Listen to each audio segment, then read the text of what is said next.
Good morning. So we're going to do more than just talk about prototypes and validating solutions for free. We've got some special things at the end to talk about what else we can do with prototypes.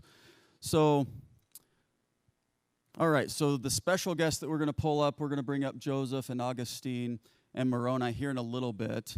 But just to get started, first of all, what is a prototype, right? We're going to talk about some of these things in a little bit more detail today and why create one.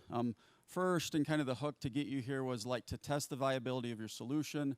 There are very simple ways to do that. We're going to talk about some of the tools and how you can do that for free, so that will be fun.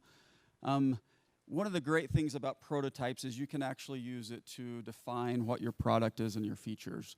That process of going through in that detail of coming up with the screens really helps you figure out what you want your product to do. Also, it's super helpful to be able to use this to raise money, especially if you don't actually have a product. That might sound a little bit scary, but we're going to talk about that today. That's actually something Joseph is going to mention as well.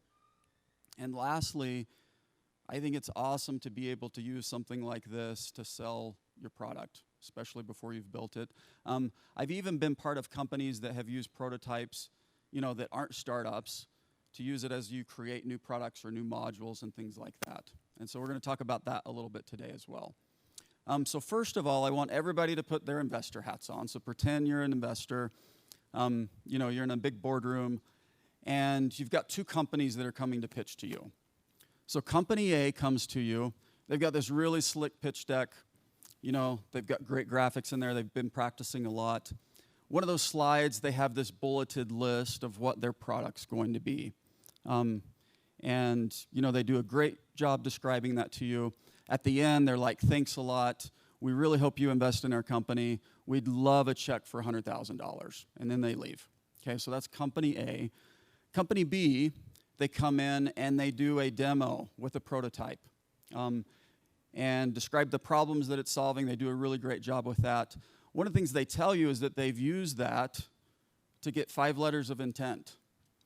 And then you have a great meeting, and at the end, they ask for a check for $100,000. So, which company would you invest in, and why? B. Okay, so why? Because they're action-oriented. What do you mean by that?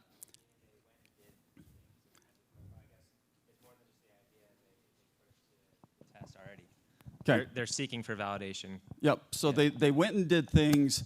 They actually took what was in their head and put it on paper, so to speak, right? So absolutely.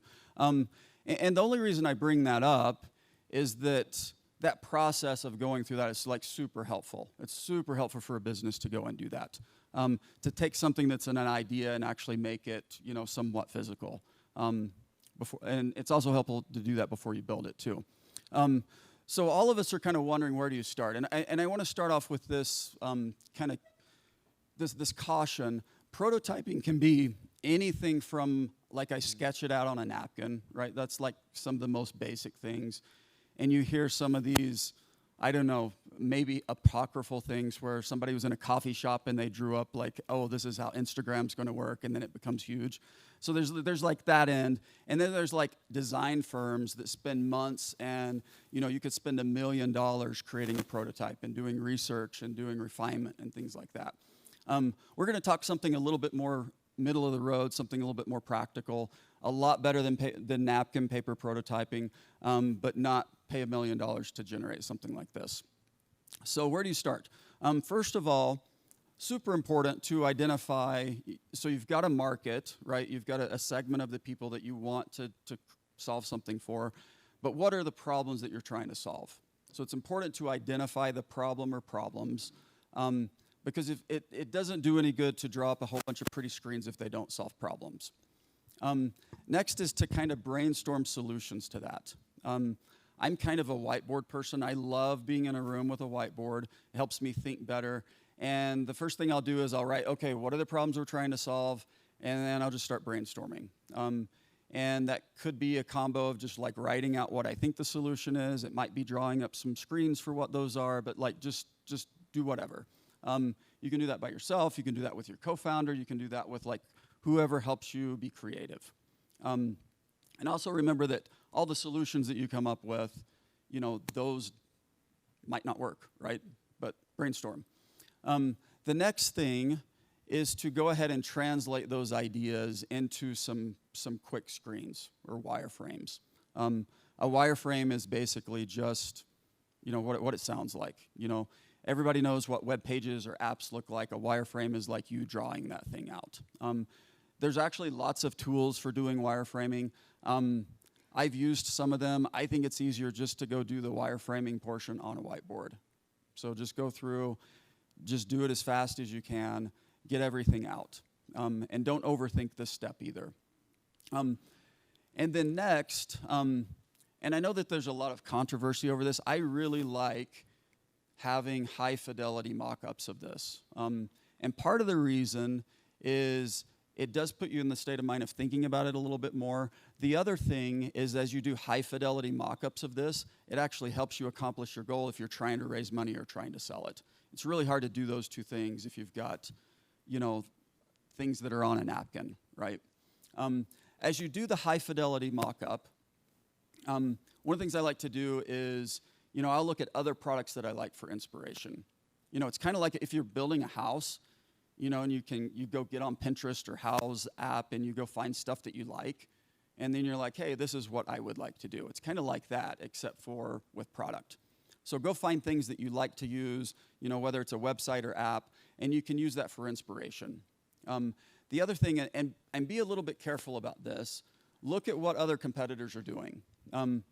You know, you might hear some people that say, no, you don't ever want to look at competitors' products, and then there's also people that obsess over competitors' products. Again, you want to be somewhere in the middle. You want to know what they do, and there might be some things that you pull from those competitors, and that's okay. But look at their stuff, but don't do that as the first step, because a lot of times if you do it as the first step, that gets stuck in your head, and your solution ends up being their solution. So this is where to start. So what I want to do next is turn the time over to Augustine and Moroni. They've created a company called TYRO, and I ran into these guys, what was it, couple months ago? And they had this great idea, and they're like, hey, Bruce, we want to start prototyping this. And I just shared a little bit of advice, and they've done a great job kind of walking through these steps. And so I want them to share with you kind of what they've done. So give them a hand.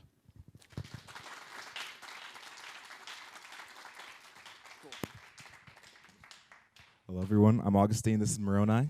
So, yeah, thanks to Bruce, of course, but we created a business called TYRO. At first, we just had an idea. We were both BYU students. As you can see, we're both pretty young. But we had this idea that we wanted to change the way gift cards are used. We want to digitalize them and make them electronic. So we had this great idea, but we had no idea what to do next. We know we need to validate it and to do some problem interviews and see how we can make this a solution. So we came to RevRoad, and really they said, yes, you need to validate, and the biggest thing you need to do is a wireframe. We had no idea what a wireframe was. We knew about just talking to people, telling them our idea. They're saying, oh yeah, that's a cool idea, and that was it. That's all we knew how to do. We talked to Bruce about it. He showed us a few things we could do, and later we did a whiteboard diagram. As you can see, that's our brainstorm, really. And what's great about these whiteboards is that we're able to write down our whole idea. We're able to think about the solution and seeing how we can work through it. And whiteboards are also great because we're able to pivot where we need to.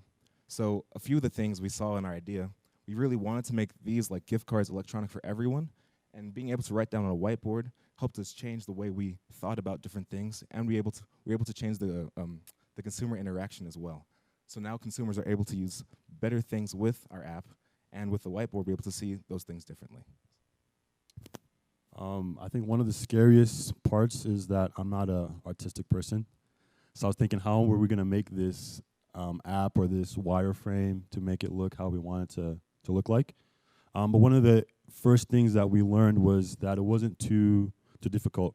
I remember when we talked to Bruce about making a wireframe, he mentioned different companies we could use. Adobe XD was one of the ones that we decided to try out first.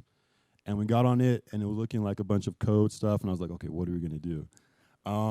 So then we talked to Bruce again, and he told us about Figma, and Figma is what we ended up actually using. And one of the first things I noticed, it was basically kind of like using, I don't know, Sketch or editing a picture. It wasn't too difficult, wasn't too hard. There was add, drop features. And one of the nice things that they had there as well is that you can go on kind of about the competitors. You can go to look at what your competitors are doing.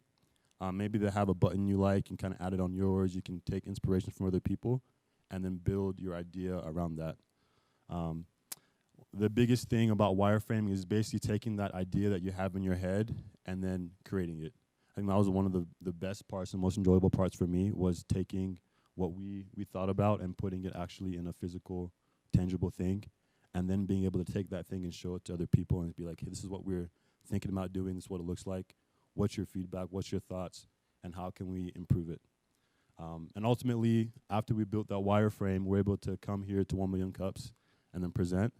And it felt a little bit better being able to show everybody what we have been working on and them being able to see it and give us the needed feedback. So. Yeah, now in the future, we can use the same wireframe to show investors, to show people even interested in our product, to even do even better validation and even better problem interviews. So now instead of just talking about our idea, we can show it to people and have them interact with it as well. That's us. All right. So we'll have these guys come back up at the end for Q&A. So I know you wanted to ask them some questions, but we'll have them come up at the very end. Anyway, great job. It was super fun working with them. And if you've not seen it, which a lot of you probably haven't, Amy, is it Provo 1 Million Cups on YouTube? So go search for Provo 1 Million Cups.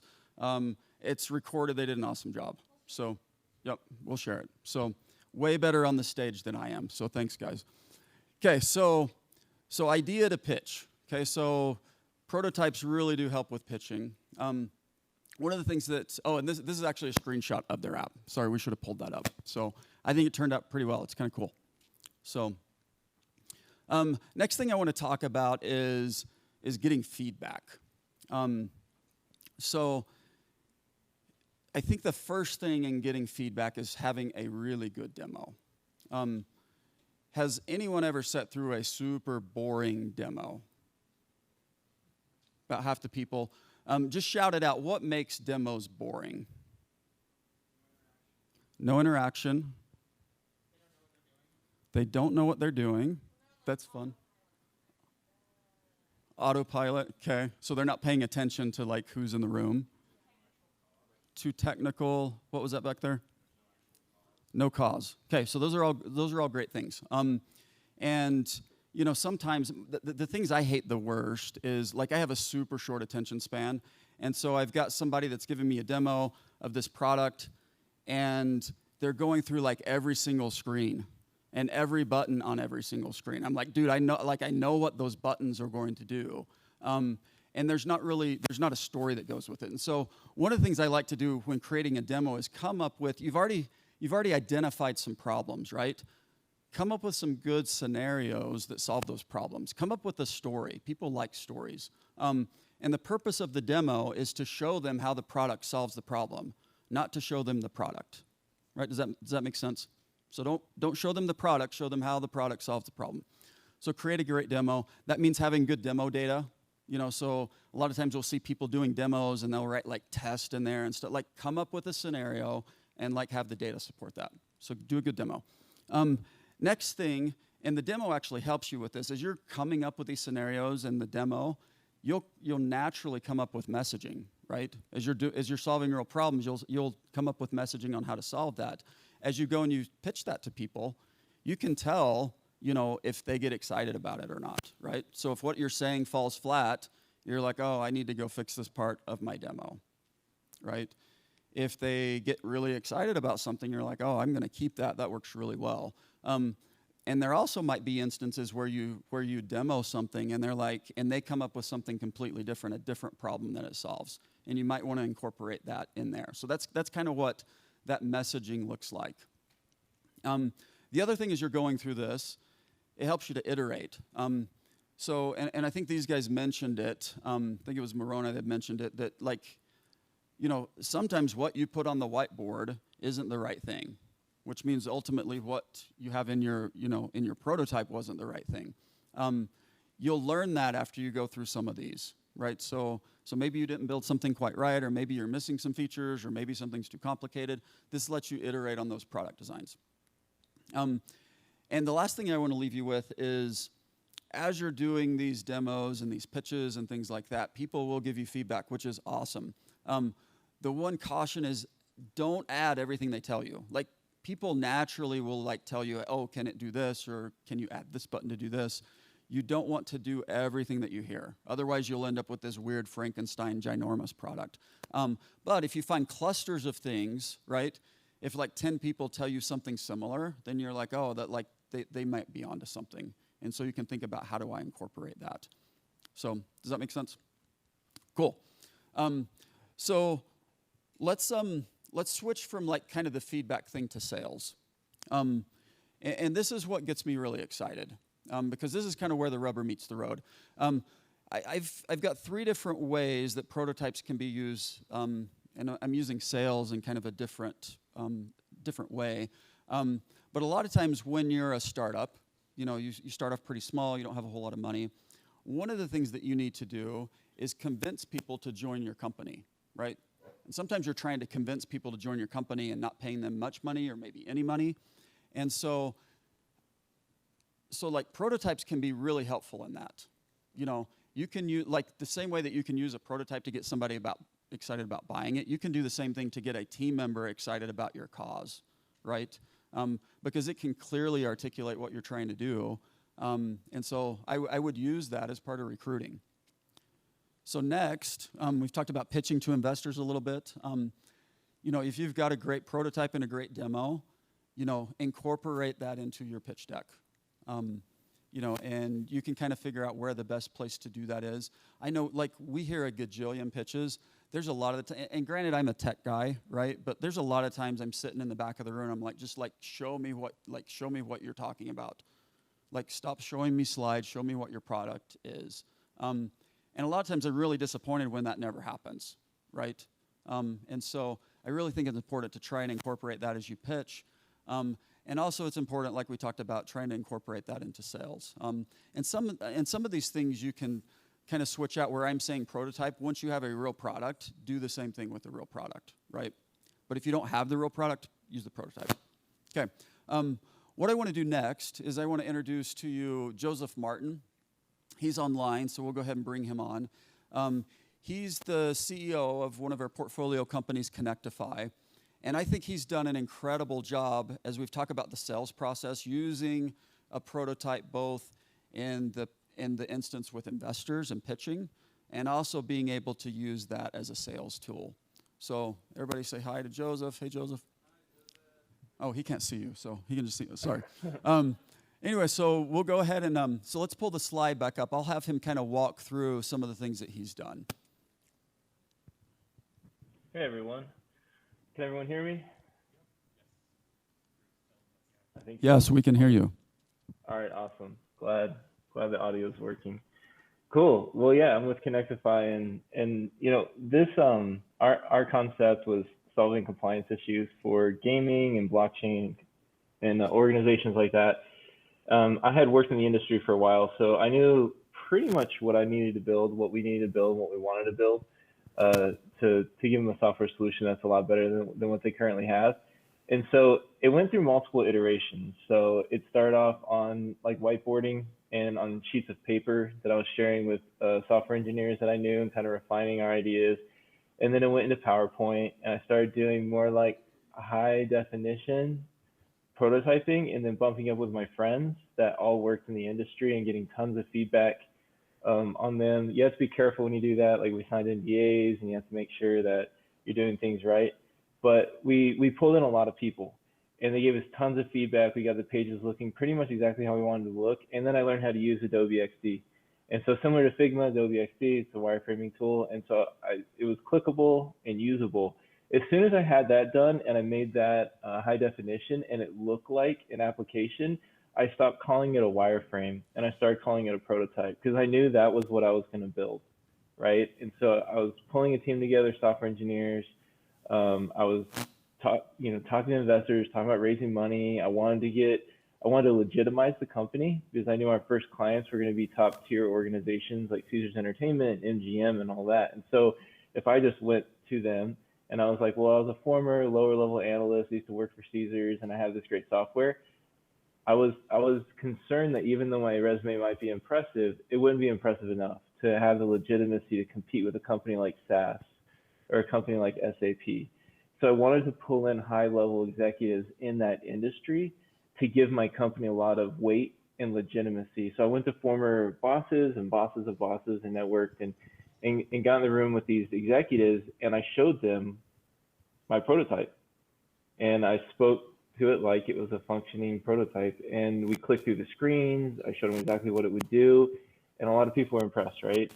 I think it shows a lot of things as a young entrepreneur. It shows that you have a lot of tenacity, that you're learning things that might be foreign to you, like how to wireframe, how to put prototypes together, that you have the ability to envision a software and lead a team to build it. But it also just shows that you have a product that people would want to use.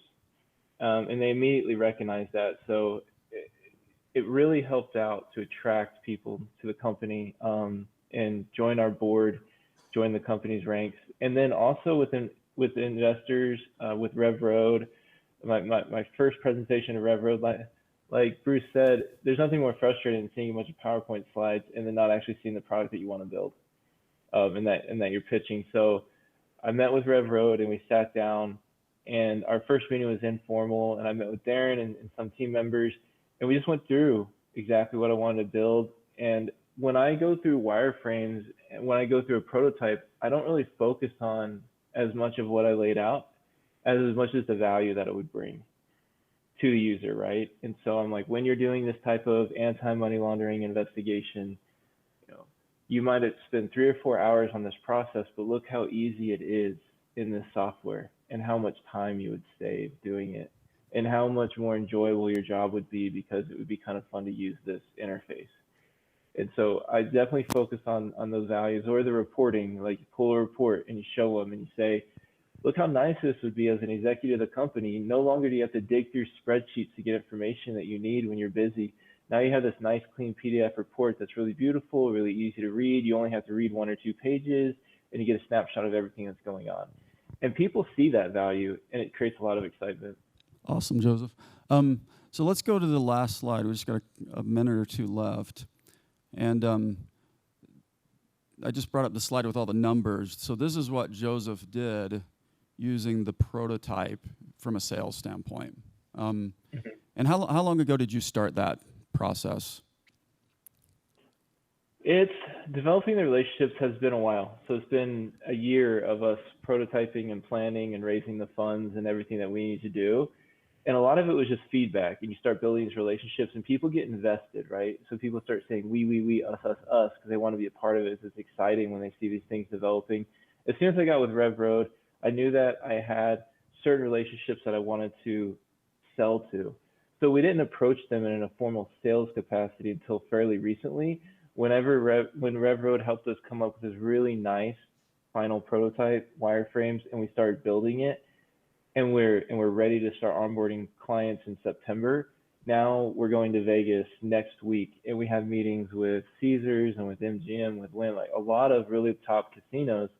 And so we have about 7 meetings scheduled, and these organizations are anywhere from $1 billion to $10 billion in revenue.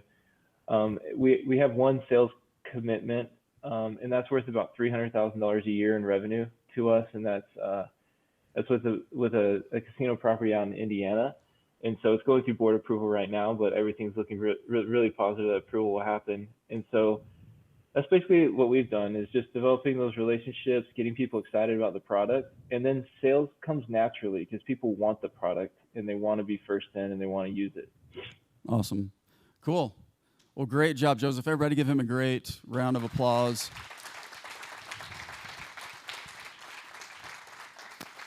And, Joseph, we're still a few months out from being able to release a product, but this is so cool that he's going to Vegas and meeting with all these big people. It's really cool. So great job, Joseph. We don't have a whole lot of time. One of the things I wanted to end with, and I want to just go through just real quickly some resources and tools. So if you've got your notepad out, I'll share with you some of the things that we use. So here at RevRoad, we use Sketch, and they do have a free license. It's only 30 days, but it's $100 a user. This has probably been the most popular design tool for the past, 5 to 8 years. And so a lot of designers will use this as they're doing prototypes. You've heard people talk about Adobe XD. One of the cool things about this, Adobe actually built this in response to Sketch. They were losing a lot of business for people moving over and using Sketch, so they built this. It's still free for individual users, and so that's a big plus. And it has, at this point, it has a lot of the same features as Sketch does, and it's pretty good. Next, Figma. Figma's kind of cool. As these guys were building TYRO with it, one of the fun things is that you can actually have more than one person on it at the same time. So one, you can just bring it up in a browser, and two, you can have like 2 people or 3 people editing at a time, which is pretty awesome. So think Google Docs, except being able to design, which is really cool. And they actually have a really good free tier as well. And so those are kind of the 3 main design tools that people use today.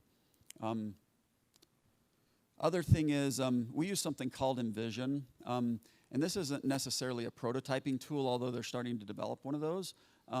This is more so like we will build everything in Sketch and we'll upload it to Invision, and this helps us be able to share it with people, and it gives us the click-through ability. And so if we're demoing an app, you can go pull it up with like an iPhone screen or whatever, and you can go send people links to it. And so that's kind of the vehicle that we use to show the screens that we've built. So that's what Invision is. 3 resources.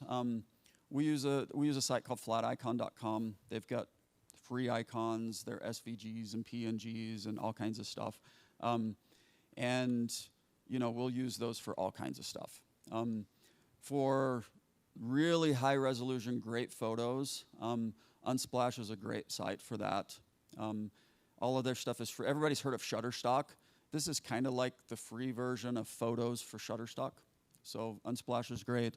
And then for fonts, a decent rule of thumb for a lot of new companies, if you don't know what, like Google Fonts have kind of taken over the internet.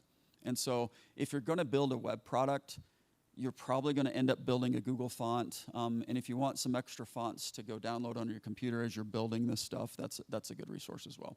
So these are resources. I think we probably have time for like one question. So who wants to ask the one question?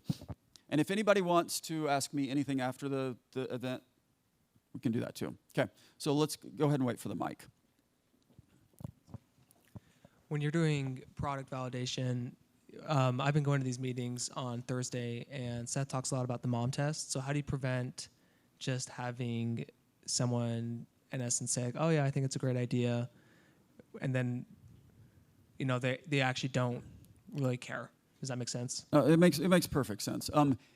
The whole moral of that story is it's super easy to get somebody to say that they like your product or that they will use it. And the real question is how can you determine whether they will or not? A decent substitute for that is to ask them for real money, but even that has its problems. Like the only thing that really works is you have a product and it's for sale, right? That's the only like ironclad solution. But I don't know. I think if you like what Joseph is doing, if you're using a prototype to try and sell the thing and actually get commitments for money, and that's about as close as you can get. So you have to bring money into the equation. Otherwise, you almost can't trust what people are going to say because I don't know. I've had the same experience too. So anyway, great question. Sure. So what would count as like actual? Is this like they sign a contract that says as soon as you make this, I promise money? Okay, so the question was what counts as a commitment? It depends on how you want to count it, right? So if you can get them to sign something, then you have a better chance of them actually doing it. But that might be hard. So it depends on what your purpose is. Is your purpose of trying to count it so that you can raise money, right? Or is your purpose of trying to count it so that you can actually close that deal later? So it's really up to you on whatever you want to do. So sorry, that was not a great answer, but okay. Anyway, my time's up. Thanks, guys. You're awesome.